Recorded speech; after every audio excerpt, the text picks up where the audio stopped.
Cook's Lines, 1988, A Thanksgiving, written by Graham Cotter and read by the author.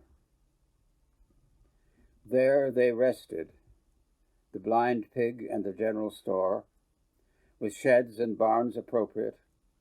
Across the way, 2 stone houses, facing each to each, the mailboxes, T's or Grammas with a query, Royal Mail and U.S. Mail, Sentries of the Empire and the Empire State. We traveled from Vermont, skirting the great bipolar lake, edging along the runoffs from Adirondack, Mass., watching the intersections of the Great Chazy and the Chateauguay, till through the lines of trees and auto-wrecks, distant plains and rivers, marked the Holy Land, an Avalon of Canada. And so to Cook's Lines, by charming courtesy of customs, Monsieur, Madame, Bonjour, and the kindness of Anglais municipal clerks. Into the woods and along the lanes, Rennies, Elliots, to where alone 2 houses, barn and mailbox, stand. Back to the border, the boundary, the frontier. George and Jean, all your intersections meet here on the edge.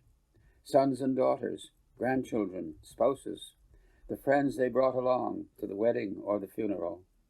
Bill and Rob and friends who flow by, bearing you off to Iceland or Venice, or off to the prairie, beyond the prairie, to our Avalon, here with your cat and your sunshine, your beer and bread, honey and conversation, poetry above, living water all around. The alarm bell rings if you cross south in a car, but your border is peaceful. In this southern edge, you have reached your western isles, your meadows of content.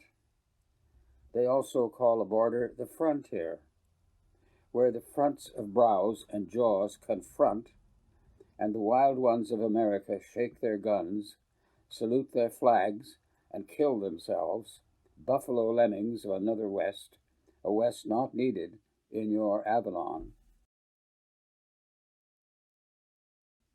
Above all else, the boundary of our world, the boundary of our lives.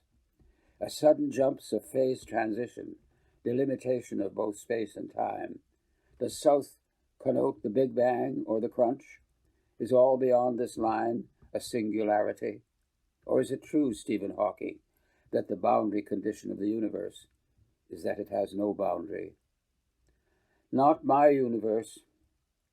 My boundary is my cosmological constant, my spin-zero field amid the quantum fluctuations, my coming down the gentle plains to the silent divide, to my Avalon, to George and Jean, on Johnston's line.